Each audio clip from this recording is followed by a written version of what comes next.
You have been lied to about a specific virtue. You have been told that making yourself small is holy. You have been told that doubting your power is modest.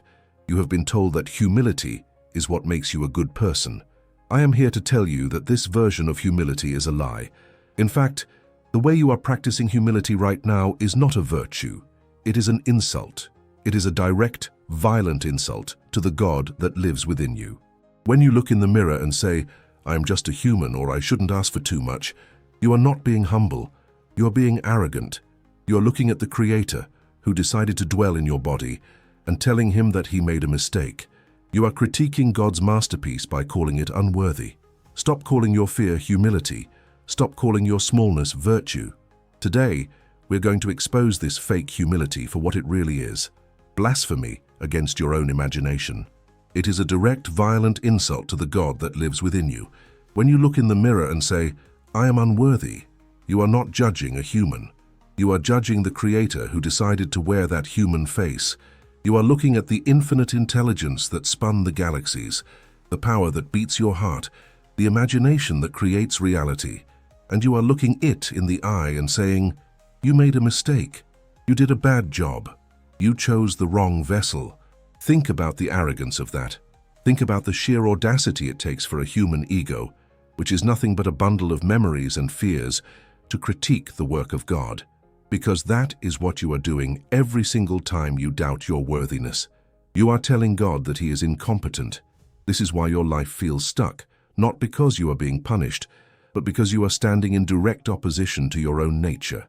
You cannot manifest the kingdom of heaven while you are busy insulting the King. Today we are going to dismantle the lie of your unworthiness.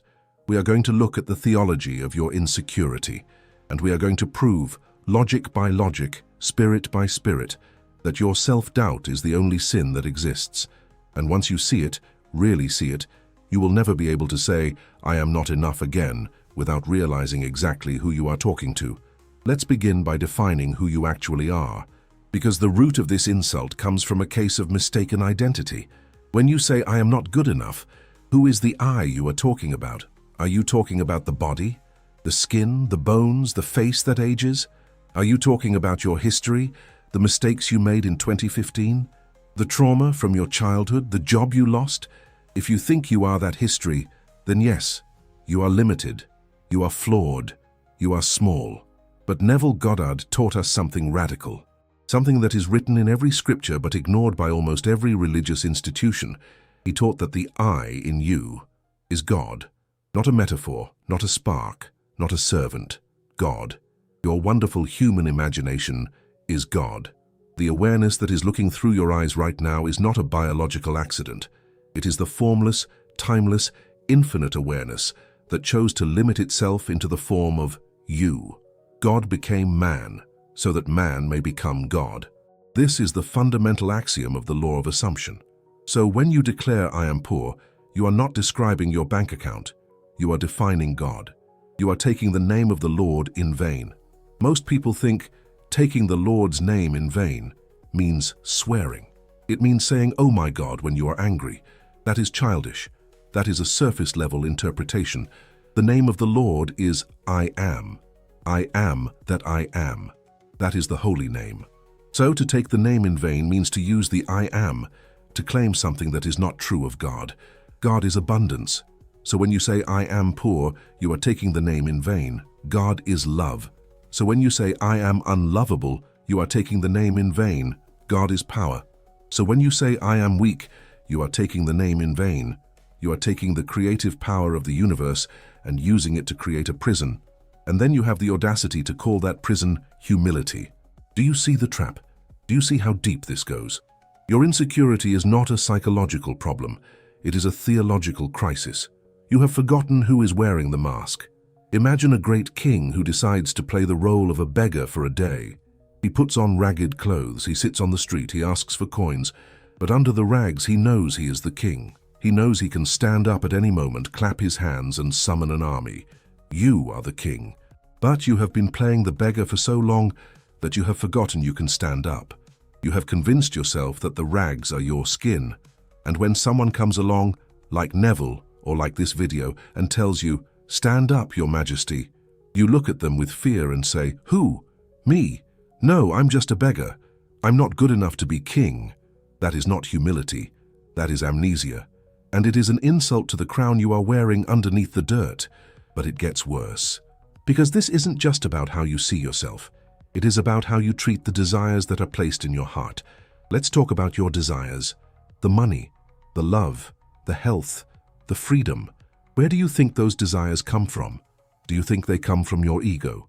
Do you think they are random? Do you think they are temptations sent to torture you? Neville taught that desire is the language of God. God speaks to you through desire. When you feel a burning desire for wealth, that is not greed. That is God seeking to experience expansion through you. When you feel a desire for a beautiful relationship, that is God seeking to experience love through you. Desire is the gift. It is the prophecy of what is meant to be yours. Let's define what true humility actually is. True humility is agreeing with God. If God says you are wealthy, true humility says, "Thank you, I accept." False humility, the kind you are addicted to, is debating with God. If God gives you a desire for millions, false humility says, "No, that's too much, I'm not worthy." Do you see? The person who rejects the gift thinks they are being modest, but they are actually saying they know better than the giver. Now imagine this, imagine you have a best friend, and you love this friend dearly. You decide to give them the most beautiful, expensive, perfect gift you can find. A diamond of incalculable value. You wrap it up. You present it to them with tears in your eyes. You say, "This is for you, because I love you, because you deserve it." And your friend looks at the gift and throws it in the trash without even opening it. They look at you and say, "No, I can't take this. It's too nice. I'm not the kind of person who owns diamonds. Give me a rock instead. A rock is more realistic for someone like me." How would you feel? Would you think your friend is being humble? Would you admire their modesty? No, you would be hurt. You would be insulted. You would think, "Why do you reject my love? Why do you think you know better than I do? I chose this for you. Who are you to say it is wrong?" This is exactly what you do to God every time you reject your desire because you feel unworthy. God hands you the vision of a wealthy life. He places the sensation of it in your heart. He gives you the ability to imagine it. And you throw it in the trash. You say, "No, God, that's too much. I'll take just enough to pay the bills. I don't want to be greedy. I'm not good enough for the millions." And you think you are being holy. You think you are being a good spiritual person by asking for less. But in reality, you are being the ungrateful friend. You are looking at the gift giver and saying, "Your judgment is flawed. You shouldn't have given me this desire. I am going to correct your mistake by settling for mediocrity." Do you realize the arrogance of that? You are assuming that your small, limited, conditioned logic knows better than the infinite intelligence of the universe. You are assuming that your trauma is more powerful than God's will. To deny your desire is to deny the God who gave it to you. It is the ultimate act of ingratitude, and ingratitude is the frequency of death. When you are ungrateful for the desire, when you treat it as a burden or an impossibility instead of a promise, you cut yourself off from the flow of life. You create a dam in the river, and then you wonder why your manifestation isn't coming. "I'm doing the techniques," you say. "I'm visualizing. Why isn't it here?" It isn't here because you haven't accepted the gift. You are visualizing the diamond, but you're holding your hands behind your back because you don't believe you are allowed to touch it. You are waiting for permission. But who is going to give you permission? There is no one outside of you. There is no external God with a checklist, marking your sins and deciding if you have suffered enough to earn a reward. There is only you. You are the giver, and you are the receiver. And as long as the receiver refuses to open their hands, the giver cannot release the gift. This brings us to the specific issue of money, because this is where the holy humility trap is strongest. We have been programmed for thousands of years to believe that poverty is pious. We have been told that money is the root of all evil, that rich people are corrupt, that God loves the poor more. This is a control mechanism. It has nothing to do with truth. If God is the creator of the entire universe, the billions of stars, the endless oceans, the infinite variety of life, then God is opulence. Nature is not stingy. Nature is wasteful in its abundance. A tree produces thousands of seeds to grow one sapling. The sun pours out more energy in a second than humanity has used in its entire history. God is abundance. So, to be poor is to be unlike God. I want you to really let that sink in. It triggers people. It makes them angry. Are you saying poor people are ungodly? I'm saying that the state of poverty is an artificial constriction of the divine flow. When you say, I am not good enough for money, or money is not spiritual, you are creating a division where none exists. You are saying God is in the meditation, but God is not in the money. But God is all. There is nothing that is not God. The money is God energy. The gold is God energy. The abundance is God energy. When you reject money because you feel unworthy, you are engaging in idolatry. Yes, idolatry.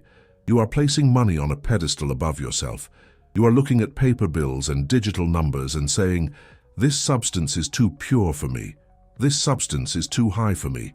I am down here and money is up there. You are worshipping the creation instead of the creator.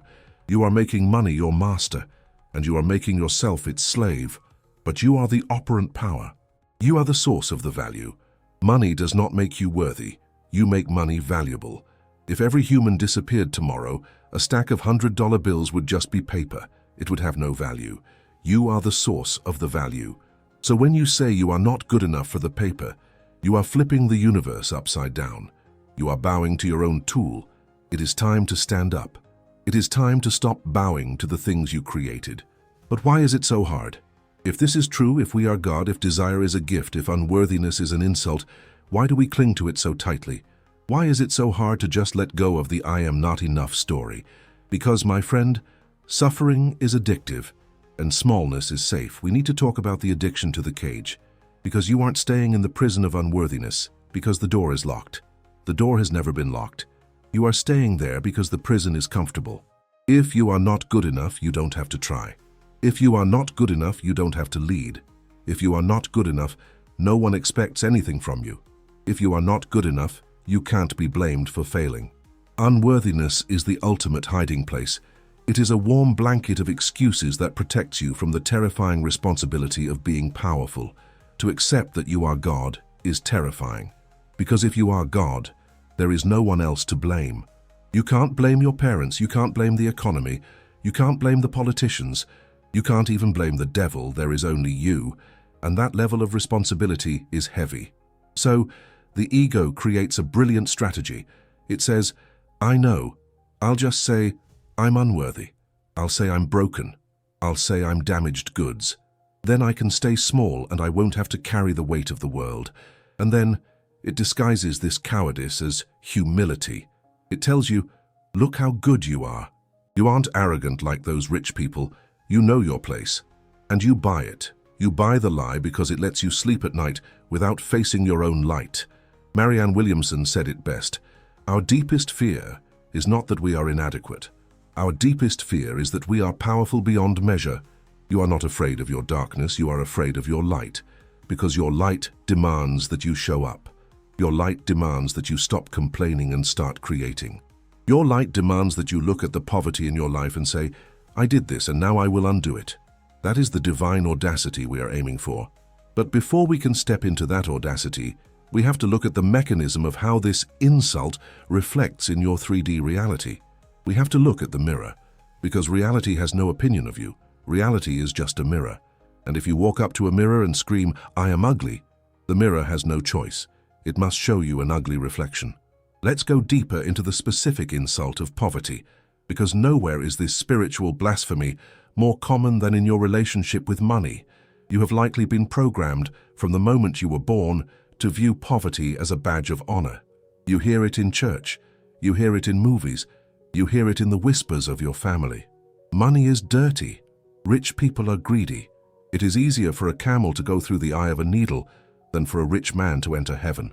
And because you want to be a good person, you internalize this. You push money away. You feel guilty when you ask for more. You feel shameful when you desire luxury. But let's look at this through the eyes of the law. If imagination is God, and God is the creator of the universe, what is the nature of that creator? Look at nature. Look at the sun. Does the sun ration its light? Does the sun say, I better save some energy for next week. I don't want to shine too bright? No. It burns with a terrifying, limitless opulence. It wastes energy in every direction, billions of times more than we need. Look at the ocean. Does the ocean worry about running out of water? Look at a single apple tree. It produces thousands of seeds to grow just one more tree. It is wasteful. It is lavish. The nature of God is opulence. The nature of God is excess. The nature of God is expansion. There is no scarcity in the kingdom. Scarcity is a human invention. It is a lie we tell ourselves to control resources. When you choose poverty because you think it makes you spiritual, you are performing a fake piety. You are using poverty as a costume to prove how humble you are. But God is opulence, so your poverty is not an act of worship. It is an act of resistance against the nature of the one within you. You are acting artificially. And here is the hardest pill to swallow. When you feel not good enough for money, you are committing idolatry. I want you to really understand this word. Idolatry. It means worshipping a false god. It means placing a created thing above the Creator. When you look at money and say, "I am not worthy of this," what are you doing? You are placing the money on a throne. You are placing yourself on the floor. You are looking at paper bills, which are just dead matter, just symbols, and you are attributing more value to them than to your own soul. You are saying, "This money is high. I am low. This money is pure. I am dirty." You are bowing down to your own tool. You are the operant power. You are the life that gives value to the money. Without you, money is just cotton and ink. It has no pulse. It has no breath. You are the gold. You are the value. So when you tremble before a price tag, when you feel small in a luxury store, when you panic because the bank account is low, you are worshipping the idol of mammon. You are forgetting that you are the temple. To be truly spiritual is to realize that money is just another form of energy that must obey your command. It is not your master. It is your servant. And a king does not feel unworthy of his servants. A king expects his servants to show up. He does not beg them. He does not feel guilty for having them. He simply commands, and they appear. So, every time you indulge in the feeling of financial unworthiness, realize what you are doing. You are not being humble. You are being an idolater. You are saying that God, your imagination, is less powerful than the economy, the illusion. Stop insulting God by acting like a beggar in your own kingdom. But if this is true, if we are kings and queens in amnesia, why do we fight so hard to stay beggars? Why, when someone offers us a way out, do we retreat back into "I'm not good enough"? Why is the feeling of unworthiness so hard to shake? Because, my friend, smallness is safe. We need to talk about the psychology of your addiction. And yes, it is an addiction. You are addicted to your own suffering. There is a dark, twisted comfort in feeling unworthy.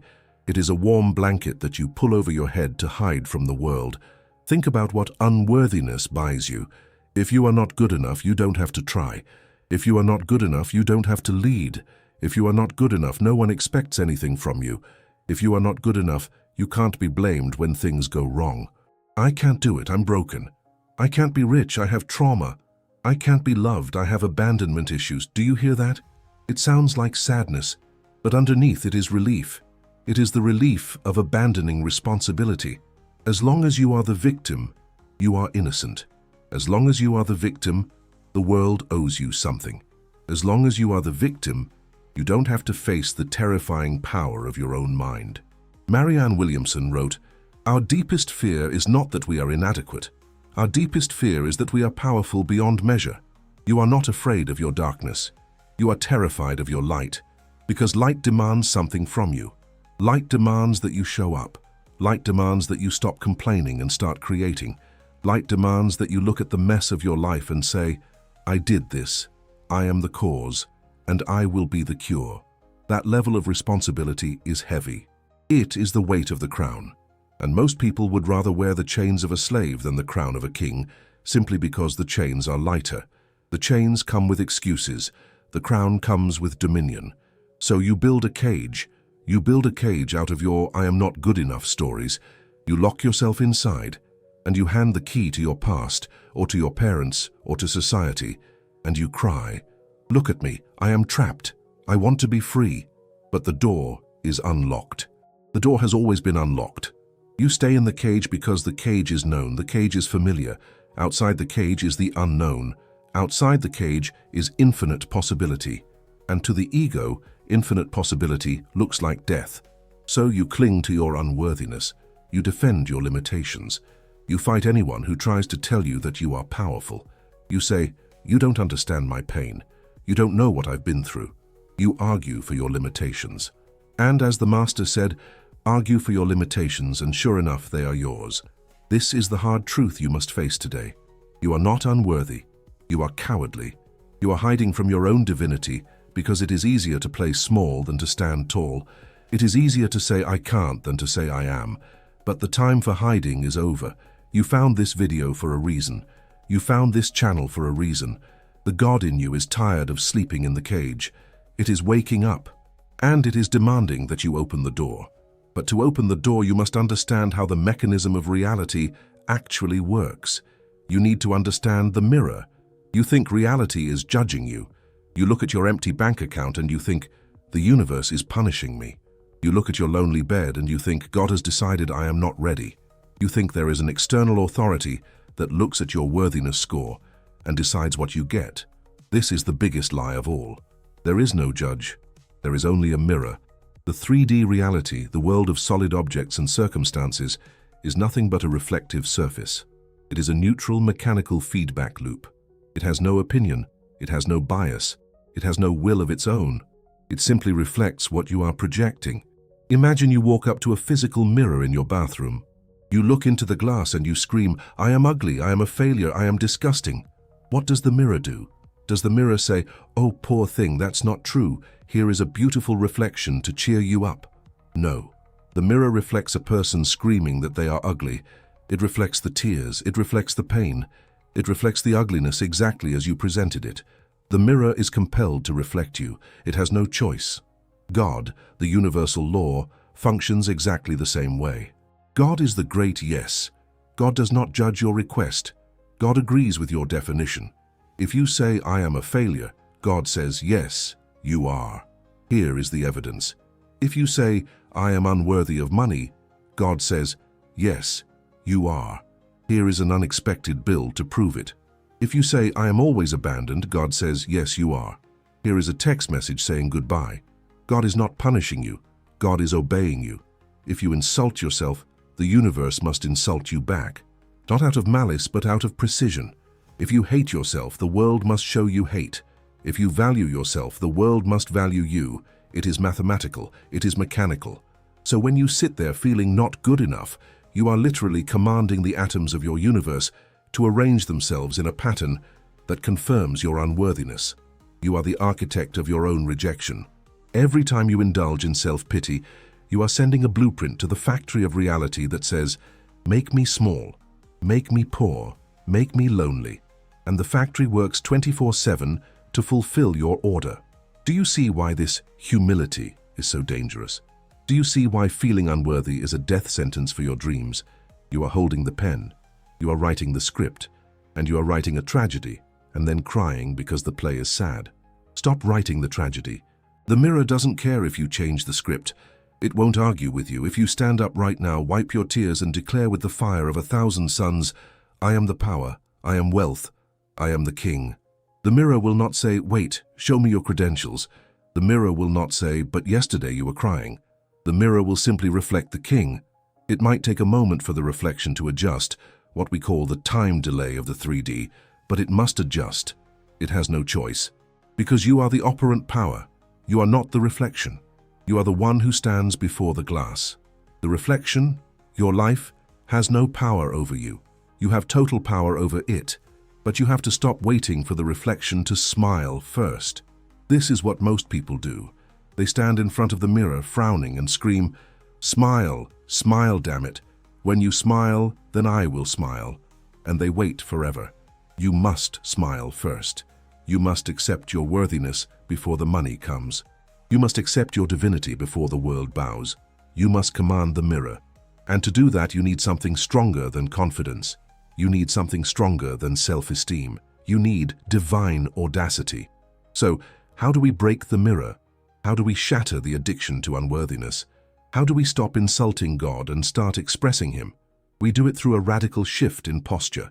We do it by embracing what I call divine audacity. Neville Goddard called it brazen impudence. It is the spiritual willingness to claim what is yours before the world says you can have it. Now I need you to be very careful here. because the ego loves to hijack this concept. There is a difference between ego arrogance and divine audacity. Ego arrogance comes from fear. It is loud, it is brash, it tries to prove something. It looks at others and says, "I am better than you." It needs validation. It is fragile. It is a beggar wearing a stolen crown, terrified that someone will expose him. Divine audacity comes from certainty. It is quiet. It is absolute. It doesn't need to prove anything because it knows what it is. It looks at the world and says, "I am." It doesn't compete because there is no one else in its reality. It is the king sitting on his own throne, resting. You do not need more confidence. You need more audacity. You need the audacity to walk down the street and know that you are the operant power of your reality. You need the audacity to look at an empty bank account and say, "This is an illusion. I am wealth." You need the audacity to look at a diagnosis and say, "This is a shadow. I am health." This is not delusion. This is dominion. Delusion is lying to yourself to escape pain. Dominion is speaking the truth to change the reflection. Practicing divine audacity changes how you move through the world. Imagine walking into a luxury store. The old you, the one addicted to unworthiness, would walk in with your head down. You would look at the price tags and flinch. You would feel like an intruder. You would apologize for your existence. The new you, the one filled with divine audacity, walks in differently. You don't look at the price tag with fear. You look at it with indifference. You realize that the numbers are just symbols of energy, and you are the generator of that energy. You don't feel like an intruder. You feel like the owner.